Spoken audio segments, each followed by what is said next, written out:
A Tale of Two Cities by Charles Dickens. Book the First, Recalled to Life.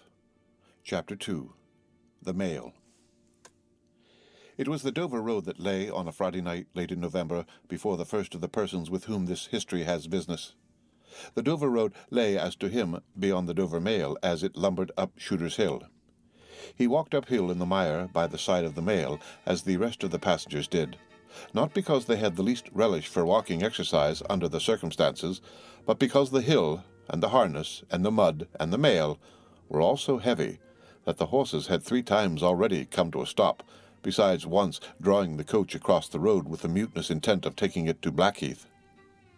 Reins and whip and coachman and guard, however in combination, had read that article of war which forbade a purpose otherwise strongly in favor of the argument that some brute animals are endued with reason, and the team had capitulated and returned to their duty.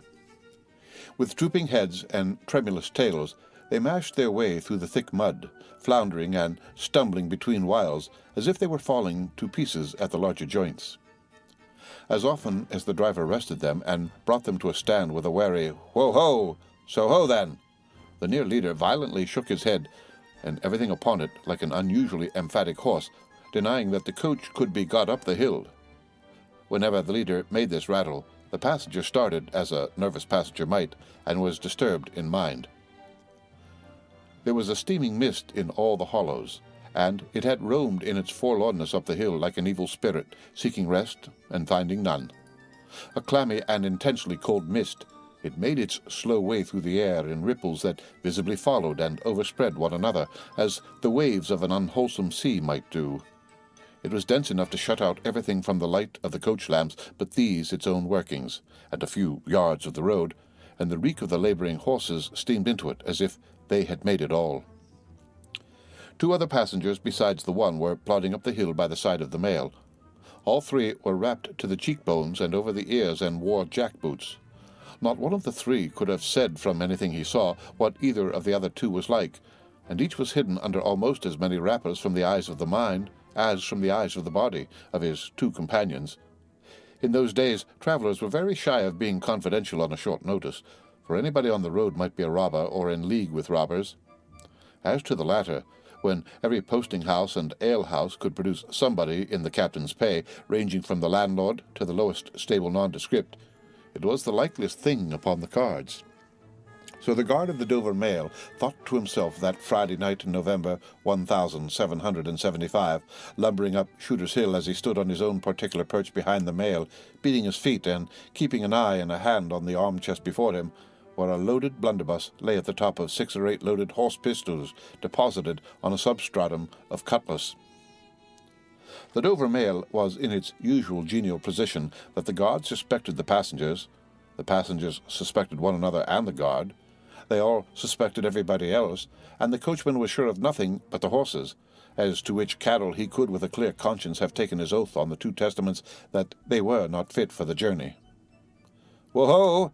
said the coachman. "So then, one more pull and you're at the top, and be damned to you, for I have had trouble enough to get you to it. Joe?" "Halloa," the guard replied. "What o'clock do you make it, Joe?" 10 minutes good, past 11. "My blood!" ejaculated the vexed coachman. "And not atop of Shooters yet. Chest, yeah, get on with you." The emphatic horse, cut short by the whip in a most decided negative, made a decided scramble for it, and the 3 other horses followed suit. Once more the Dover Mail struggled on, with the jack-boots of its passengers squashing along by its side. They had stopped when the coach stopped, and they kept close company with it. If any one of the 3 had had the hardihood to propose to another to walk on a little ahead into the mist and darkness, he would have put himself in a fair way of getting shot instantly as a highwayman. The last burst carried the mail to the summit of the hill. The horses stopped to breathe again, and the guard got down to skid the wheel for the descent and open the coach door to let the passengers in. "Tst, Joe!" cried the coachman in a warning voice, looking down from his box. "What do you say, Tom?" They both listened. "I say a horse at a canter coming up, Joe." "I say a horse at a gallop, Tom," returned the guard, leaving his hold of the door and mounting nimbly to his place. "Gentlemen, in the king's name, all of you." With this hurried adjuration, he cocked his blunderbuss and stood on the offensive. The passenger booked by this history was on the coach step getting in. The two other passengers were close behind him and about to follow. He remained on the step, half in the coach and half out of. They remained in the road below him. They all looked from the coachman to the guard, and from the guard to the coachman, and listened. The coachman looked back, and the guard looked back, and even the emphatic leader pricked up his ears and looked back without contradicting. The stillness consequent on the cessation of the rumbling and labouring of the coach, added to the stillness of the night, made it very quiet indeed. The panting of the horses communicated a tremulous motion to the coach, as if it were in a state of agitation. The hearts of the passengers beat loud enough perhaps to be heard, but at any rate the quiet pause was audibly expressive of people out of breath and holding the breath, and having the pulses quickened by expectation.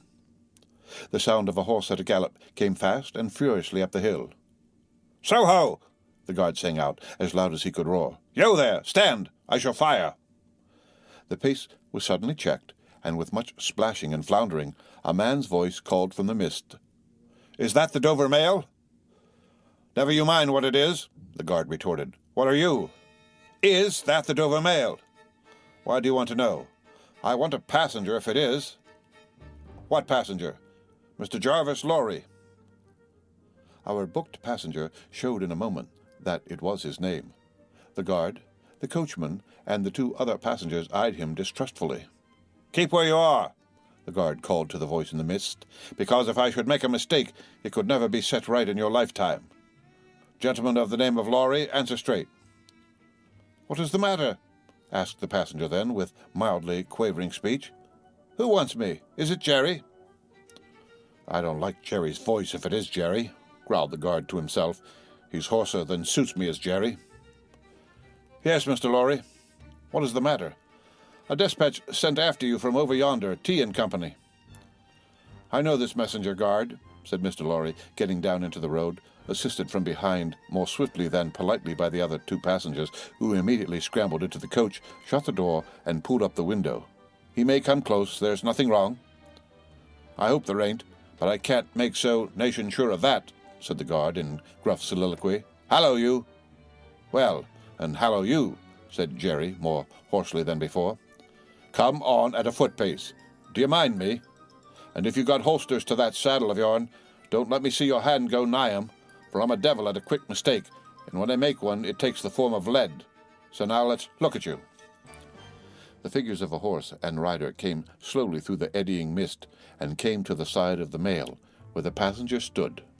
The rider stooped, and, casting up his eyes at the guard, handed the passenger a small folded paper. The rider's horse was blown, and both horse and rider were covered with mud from the hoofs of the horse to the hat of the man. "Guard," said the passenger, in a tone of quiet business confidence. The watchful guard, with his right hand at the stock of his raised blunderbuss, his left at the barrel, and his eye on the horseman, answered curtly, "Sir?" "There is nothing to apprehend. I belong to Tellson's Bank. You must know Tellson's Bank in London. I am going to Paris on business. A crown to drink. I may read this?" "If so be as you're quick, sir." He opened it in the light of the coach lamp on that side, and read, first to himself and then aloud. "Wait at Dover for Mademoiselle. It's not long, you see, guard. Jerry, say that my answer was recalled to life." Jerry started in his saddle. "That's a blazing strange answer, too," said he, at his hoarsest. "Take that message back, and they will know that I received this as well as if I wrote. Make the best of your way. Good night." With those words, the passenger opened the coach door and got in. Not at all assisted by his fellow passengers, who had expeditiously secreted their watches and purses in their boots, and were now making a general pretense of being asleep, with no more definite purpose than to escape the hazard of originating any other kind of action. The coach lumbered on again, with heavier wreaths of mist closing round it as it began the descent. The guard soon replaced his blunderbuss in his arm-chest, and having looked to the rest of its contents, and having looked to the supplementary pistols that he wore in his belt, looked to a smaller chest beneath his seat, in which there were a few smith's tools, a couple of torches, and a tinder-box, for he was furnished with that completeness that if the coach lamps had been blown out and stormed out, which did occasionally happen, he had only to shut himself up inside, keep the flint and steel sparks well off the straw, and get a light with tolerable safety and ease, if he were lucky, in 5 minutes. "Tom," softly over the coach roof, "Hallo, Joe." "Did you hear the message?" "I did, Joe." "What did you make of it, Tom?" "Nothing at all, Joe." "That's a coincidence, too," the guard mused, "for I made the same of it myself." Jerry, left alone in the mist and darkness, dismounted, meanwhile, not only to ease his spent horse, but to wipe the mud from his face and shake the wet out of his hat-brim, which might be capable of holding about half a gallon. After standing with the bridle over his heavily splashed arm until the wheels of the mare were no longer within hearing, and the night was quite still again, he turned to walk down the hill. "After that there gallop from Temple Bar, old lady, I won't trust your forelegs till I get you on the level," said this hoarse messenger, glancing at his mare. "Recalled to life? That's a blazing strange message. Much of that wouldn't do for you, Jerry. I say, Jerry, you'd be in a blazing bad way if recalling to life was to come into fashion, Jerry." The end of Book the First, Chapter 2. Read by Rick Kistner. For Lit to Go on the